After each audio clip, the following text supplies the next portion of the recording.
Hello అందరికీ నమస్కారం. నేను మీ Nanditha, international certified yoga instructor మరియు డైటీషియన్. ఈజీ ఆసనం గురించి తెలుసుకుందాం. చైల్డ్ పోజ్ అంటారు దీన్ని.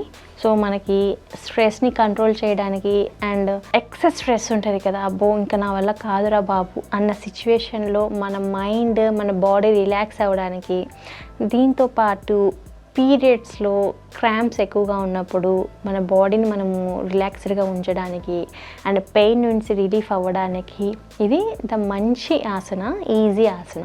ప్రాక్టీస్ చేయొచ్చు.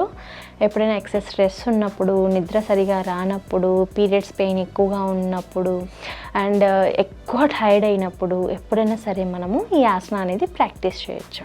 చాలా సింపుల్ ఆసన. ఎలా ప్రాక్టీస్ చేయాలో చూద్దాం. నార్మల్గా మనము వజ్రాసనాలో కూర్చోవాలి. ఈ ఆసనాకి జస్ట్ వజ్రాసనాలో కూర్చున్న తర్వాత జస్ట్ వన్ నీ నుంచి అందరినీ కొద్దిగా సపరేట్ చేసిన తర్వాత ఇన్హేల్.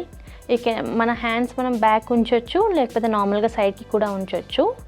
బెండ్ చేసేటప్పుడు ఇన్హేల్ అండ్ ఎక్సేల్ చేసేటప్పుడు మన హ్యాండ్స్ మనము స్ట్రైట్ చేయాలి and relax your whole body.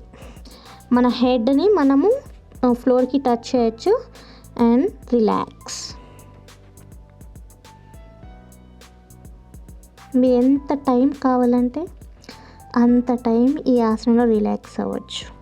ఎక్కువగా టైర్డ్ అయినప్పుడు, ఎక్కువ స్ట్రెస్ ఉన్నప్పుడు, నిద్ర సరిగా రానప్పుడు అండ్ పీరియడ్స్ పెయిన్ ఎక్కువగా ఉన్నప్పుడు ఇది ద ఈజీ అండ్ బెస్ట్ ఆసన. మనం మొత్తం బాడీని కంప్లీట్గా రిలాక్స్ చేస్తుంది.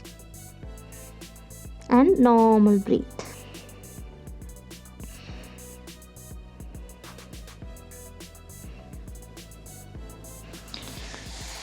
సో ఇలా వచ్చిన తర్వాత నార్మల్ వజ్రాసన తర్వాత నార్మల్ సిట్టింగ్ ఆసన. సో ఇలా మనం చేయొచ్చు. ఎప్పుడైనా సరే మనకి మైండ్ రిలాక్స్ అవ్వడానికి ఈ ఆసన బాగా పనిచేస్తుంది. రోజుకి 10 minutes కూడా ప్రాక్టీస్ చేయొచ్చు అండ్ ఎప్పుడైనా సరే ప్రాక్టీస్ చేయొచ్చు. కొద్దిగా మీల్స్ తీసుకున్నాక 3 hours గ్యాప్ ఇవ్వడం బెటర్. లేదు అంటే ఇమ్మీడియట్గా రిలీఫ్ కావాలన్నా సరే మనం చేయొచ్చు, నో ఇష్యూస్.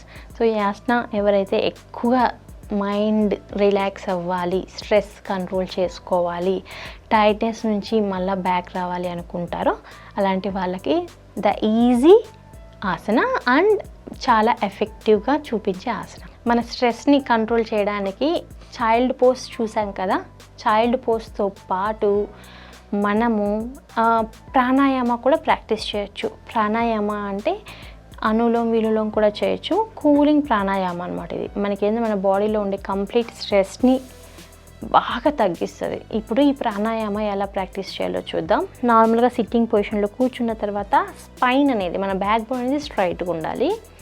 ఇప్పుడు మనము మన రైట్ నాస్ట్రిల్ని రైట్ థంబ్తో క్లోజ్ చేయాలి అండ్ రైట్ నాస్ట్రిల్తో క్లోజ్ చేసిన తర్వాత 2 fingersని మనము బిట్వీన్ ఐబ్రోస్ పెట్టచ్చు, లేదు అంటే కూడా ఫైన్. ఇప్పుడు మనము deep and slow inhalation from left nostril. So మనం డీప్గా ఇన్హేల్ చేసిన తర్వాత complete exhale from left nostril. Again inhale,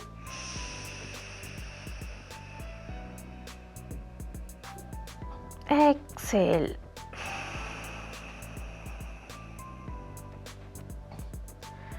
so ఇలా చేసిన తర్వాత ఫస్ట్ మనం లెఫ్ట్ నాస్ట్రిల్ నుంచి ఎయిర్ తీసుకున్నాం. ఇప్పుడు మనము లెఫ్ట్ నాస్ట్రిల్ని little finger and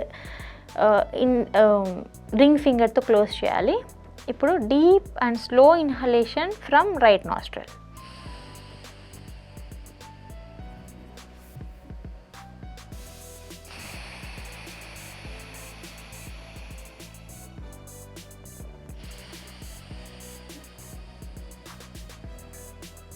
so Anulom Vilom అంటారు దీన్ని.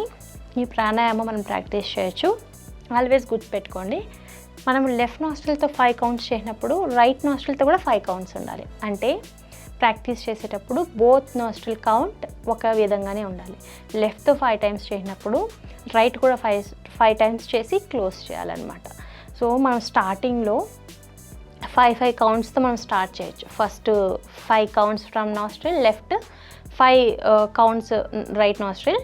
లేటర్ ఆన్ మనం డైలీ ప్రాక్టీస్ చేసే కొందికి ఈ కౌంట్ 10 వరకు ఇంక్రీజ్ చేయొచ్చు, 15 వరకు ఇంక్రీజ్ చేయొచ్చు, అండ్ 20 వరకు ఇంక్రీజ్ చేయొచ్చు. ప్రాణాయామంలో చాలా టైప్స్ ఉంటాయి, అనులోమ విలోమం కూడా చాలా టైప్స్ ఉంటాయి. ఇది బేసిక్ వన్. ఎవరైతే స్టార్టింగ్ ప్రాక్టీస్ చేస్తున్నారో వాళ్ళకి ద బెస్ట్. ఇదేంటంటే మనకి బాడీలో కంప్లీట్గా మన స్ట్రెస్ని కంట్రోల్ చేసి దీంతో పాటు స్లీప్ క్వాలిటీని కూడా ఇంప్రూవ్ చేస్తుంది. ద బెస్ట్ అంటే ప్రాణాయామం, అన్ని ప్రాణాయామాలు ద బెస్టే, బట్ ఇది కూడా చాలా బెనిఫిషియల్. మనకి చాలా వరకు బెనిఫిట్స్ ఉంటాయి. కంప్లీట్గా స్ట్రెస్ అనేది తగ్గుతుంది.